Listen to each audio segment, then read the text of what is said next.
ನಾಳೆ ಶ್ರೀ ರಾಮನವಮಿ ಹಬ್ಬವನ್ನು ಆಚರಿಸಲಾಗುತ್ತದೆ. ಈ ಬಾರಿಯ ರಾಮನವಮಿ ಹಬ್ಬವು ಹಲವು ಶುಭ ಯೋಗಗಳಿಂದ ಬಹಳ ವಿಶೇಷವಾಗಿದೆ.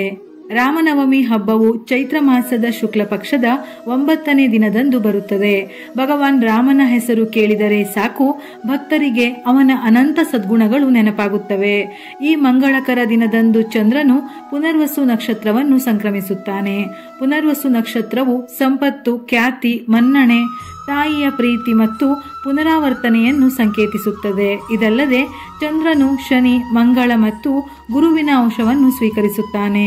ಈ ದಿನದಂದು ಶ್ರೀರಾಮನನ್ನು ಪೂಜಿಸುವುದರಿಂದ, ಅವನ ಮಂತ್ರವನ್ನು ಪಠಿಸುವುದರಿಂದ ಕಳೆದು ಹೋದ ಸಂಪತ್ತು, ಸ್ಥಾನಮಾನ ಮತ್ತು ಮನ್ನಣೆಯನ್ನು ಪಡೆಯಲು ಸಾಧ್ಯವಾಗುತ್ತದೆ. ಶ್ರೀರಾಮನು ಪ್ರಪಂಚದಾದ್ಯಂತ ಲಕ್ಷಾಂತರ ಮಂದಿ ಭಕ್ತರನ್ನು ಹೊಂದಿದ್ದು, ಇವನನ್ನು ಪೂಜಿಸುವುದರಿಂದ ಮನೆಯಲ್ಲಿ ಶಾಂತಿ, ನೆಮ್ಮದಿ ನೆಲೆಸಿರುತ್ತದೆ. ಮನೆ ಆರ್ಥಿಕವಾಗಿ ಎಷ್ಟೇ ಸಮೃದ್ಧವಾಗಿದ್ದರೂ ಮಾನಸಿಕ ಶಾಂತಿ, ಸಂತೋಷ ಹಾಗೂ ನೆಮ್ಮದಿ ಬಹಳ ಮುಖ್ಯ. ಆದರೆ ಕೆಲವರಿಗೆ ಮನೆಯಲ್ಲಿ ಶಾಂತಿ, ನೆಮ್ಮದಿ ಎಂಬುದು ಇರುವುದೇ ಇಲ್ಲ. ಇನ್ನು ಕೆಲವರು ಎಷ್ಟೇ ದುಡಿದರೂ ಹಣಕಾಸಿನ ಕೊರತೆ ಕಾಡಬಹುದು. ಅದಕ್ಕೆ ಕಾರಣಗಳು ಹಲವು ಇರುತ್ತದೆ. ಆದರೆ ರಾಮನವಮಿಯಂದು ಈ ಕೆಲಸಗಳನ್ನು ಮಾಡುವುದರಿಂದ ಮನೆಯಲ್ಲಿ ಶಾಂತಿ, ನೆಮ್ಮದಿ ನೆಲೆಸಿರುತ್ತದೆ. ಜೊತೆಗೆ ನಿಮ್ಮೆಲ್ಲ ಸಮಸ್ಯೆಗಳಿಗೂ ಮುಕ್ತಿ ದೊರೆಯುತ್ತದೆ.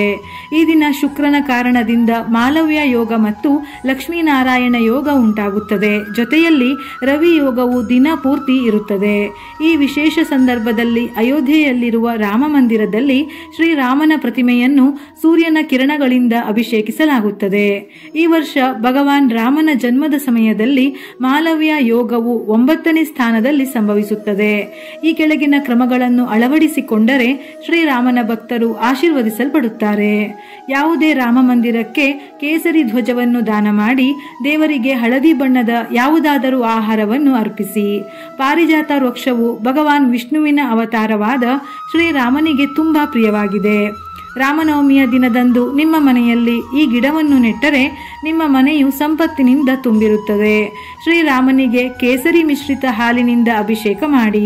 ಆರ್ಥಿಕ ಲಾಭದ ಸಾಧ್ಯತೆಗಳು ಕಾಣಿಸಿಕೊಳ್ಳಲು ಪ್ರಾರಂಭಿಸುತ್ತದೆ. ಪುರಾಣಗಳ ಪ್ರಕಾರ ಶ್ರೀರಾಮನನ್ನು ಮೆಚ್ಚಿಸಲು ಹನುಮಂತನು ತನ್ನ ಇಡೀ ದೇಹವನ್ನು ಸಿಂಧೂರದಿಂದ ಬಣ್ಣಿಸಿದ್ದನು. ಭಗವಾನ್ ರಾಮನ ಜನ್ಮದಿನದಂದು ಸೂರ್ಯನು ಮೇಷರಾಶಿಯಲ್ಲಿದ್ದಾನೆ. ಈ ದಿನ ಭಕ್ತರು ಹನುಮಂತನಿಗೆ ಸಿಂಧೂರವನ್ನು ಅರ್ಪಿಸಿದರೆ ಶ್ರೀರಾಮನ ಆಶೀರ್ವಾದ ಲಭಿಸುತ್ತದೆ.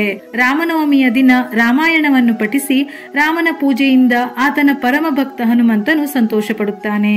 ಇದು ಮನೆಯಲ್ಲಿ ಸಮೃದ್ಧಿಯನ್ನು ತರುತ್ತದೆ. ಸಂಪತ್ತು ಮತ್ತು ಸಮೃದ್ಧಿ ಹೆಚ್ಚಾಗುತ್ತದೆ. ಶನಿಯ ಸಾಡೆ ಸಾತಿ ಇರುವವರು ಈ ದಿನ ವೈಜಯಂತಿ ಮಾಲೆಯನ್ನು ಧರಿಸಿದರೆ ಶಾಪ ವಿಮೋಚನೆ ಆಗುತ್ತದೆ. ರಾಮ ಮಂತ್ರ. ರಾಮನವಮಿಯ ದಿನದಂದು ನೀವು ಕೆಲವು ಮಂತ್ರಗಳನ್ನು ಪಠಿಸುವ ಮೂಲಕ ಭಗವಂತ ರಾಮನನ್ನು ಮೆಚ್ಚಿಸಬಹುದು. ಇದು ಮನೆಯಲ್ಲಿ ಸಂತೋಷ ಮತ್ತು ಸಂಪತ್ತನ್ನು ತರುತ್ತದೆ. ಯಾವುದೇ ರಾಮ ಮಂದಿರದಲ್ಲಿ ಈ ಮಂತ್ರವನ್ನು 108 ಬಾರಿ ಪಠಿಸಿ. ಶ್ರೀ ರಾಮ ರಾಮ ರಾಮೇತಿ ರಮೇ ರಾಮೇ ಮನೋರಮೆ ಸಹಸ್ರನಾಮ ತತ್ತುಲ್ಯಂ ರಾಮನಾಮ ವರಾನನೆ. ರಾಮನವಮಿಯ ದಿನ ಭಕ್ತರು ಹನುಮಂತನನ್ನು ಮೆಚ್ಚಿಸಲು ಶಮಿ ಗಿಡ ಅಥವಾ ಮರದ ಕೆಳಗೆ ಸಾಸಿವೆ ಎಣ್ಣೆಯ ದೀಪಗಳನ್ನು ಬೆಳಗಿಸಬೇಕು. ಈ ಸಮಯದಲ್ಲಿ ಭಗವಾನ್ ರಾಮನ ಜನ್ಮ ಚಂದ್ರನು ತನ್ನದೇ ಆದ ಕರ್ಕ ರಾಶಿಯಲ್ಲಿ ಇರುತ್ತಾನೆ. ಅಂದು ರಾತ್ರಿ ವಾಯುವ್ಯ ದಿಕ್ಕಿನಲ್ಲಿ ತುಪ್ಪದ ದೀಪವನ್ನು ಬೆಳಗಿದರೆ ಭಕ್ತರ ಖಿನ್ನತೆ ದೂರವಾಗುತ್ತದೆ. ನಿಮ್ಮ ಇಷ್ಟಾರ್ಥಗಳು ಈಡೇರಲು ಹಳದಿ ಬಣ್ಣ ರಾಮನಿಗೆ ತುಂಬಾ ಪ್ರಿಯ. ಹಳದಿ ಬಣ್ಣದ ವಸ್ತ್ರಗಳನ್ನು ಧರಿಸಿ ಶ್ರೀರಾಮನ ಪ್ರತಿಮೆಗೂ ಹಳದಿ ಬಣ್ಣದ ವಸ್ತ್ರವನ್ನು ಅರ್ಪಿಸಿ. ಇದರಿಂದ ಗುರುವು ಪ್ರಸನ್ನನಾಗುತ್ತಾನೆ. ಸಂಪತ್ತು ವೃದ್ಧಿಯಾಗುತ್ತದೆ. ಕಂಕಣ ಭಾಗ್ಯದ ದೋಷವಿದ್ದರೆ ನಿವಾರಣೆ ಆಗುತ್ತದೆ. ರಾಮನವಮಿಯ ದಿನದಂದು ಬಡವರಿಗೆ ಅನ್ನ, ಬಟ್ಟೆ ಇತ್ಯಾದಿಗಳನ್ನು ದಾನ ಮಾಡಿ. ಇದು ತುಂಬಾ ಮಂಗಳಕರ. ರಾಮನವಮಿಯ ದಿನದಂದು ಹನುಮನ ವಿಗ್ರಹದಿಂದ ಸಿಂಧೂರವನ್ನು ತೆಗೆದುಕೊಂಡು ಸೀತಾಮಾತೆಯ ಪಾದಕ್ಕೆ ಹಚ್ಚಿ ಮಾತೃ ದೇವತೆಗೆ ನಿಮ್ಮ ಇಚ್ಛೆಯನ್ನು ತಿಳಿಸಿ ಹಿಂತಿರುಗಿ. ಇಷ್ಟಾರ್ಥ ನೆರವೇರುತ್ತದೆ. ಅಡೆತಡೆಗಳನ್ನು ತೊಡೆದು ಹಾಕಲು ರಾಮನವಮಿಯ ದಿನ 3 ಬಾರಿ, ಅಂದರೆ ಬೆಳಿಗ್ಗೆ, ಮಧ್ಯಾಹ್ನ, ಸಂಜೆ ಹೀಗೆ ಮಾಡಿದರೆ ಎಲ್ಲಾ ರೀತಿಯ ಅಡೆತಡೆಗಳು ನಿವಾರಣೆಯಾಗಿ ಮನೆಯಲ್ಲಿ ಸುಖ ಶಾಂತಿ ನೆಲೆಸುತ್ತದೆ. ರಾಮನವಮಿಯ ದಿನ ಮಂತ್ರ ಪಠಿಸುವ ಮೂಲಕ ರಾಮ ಶೀಘ್ರದಲ್ಲೇ ಸಂತೋಷ ಪಡುತ್ತಾನೆ. ಈ ದಿನ ದೇವರನ್ನು ಪೂಜಿಸಿ ಮನಸ್ಫೂರ್ತಿಯಾಗಿ ಶ್ರೀರಾಮನನ್ನು ಸ್ತುತಿಸಬೇಕು. ಶ್ರೀರಾಮನನ್ನು ದಕ್ಷಿಣಾವರ್ತಿ ಶಂಖದಿಂದ ಪ್ರತಿಷ್ಠಾಪಿಸಿ ಎಲ್ಲ ಅಡೆತಡೆಗಳು ನಿವಾರಣೆಯಾಗುತ್ತದೆ. ಸಂತೋಷದ ದಾಂಪತ್ಯ ಜೀವನಕ್ಕಾಗಿ ಶ್ರೀರಾಮನ ಜೊತೆಗೆ ಸೀತಾಮಾತೆಯನ್ನು ಪೂಜಿಸಿ ದಾಂಪತ್ಯ ಜೀವನ ಸುಖಮಯವಾಗಿರುತ್ತದೆ. ಈ ವಿಡಿಯೋ ನಿಮಗೆ ಇಷ್ಟ ಆಗಿದ್ದಲ್ಲಿ ತಿಳಿದವರಿಗೆ ಶೇರ್ ಮಾಡಿ, ನಮ್ಮ ಫೇಸ್ಬುಕ್ ಪೇಜ್ ಅನ್ನು ಲೈಕ್ ಮಾಡಿ. ಉಪಯುಕ್ತ ಮಾಹಿತಿಯೊಂದಿಗೆ ಮತ್ತೆ ಭೇಟಿಯಾಗೋಣ.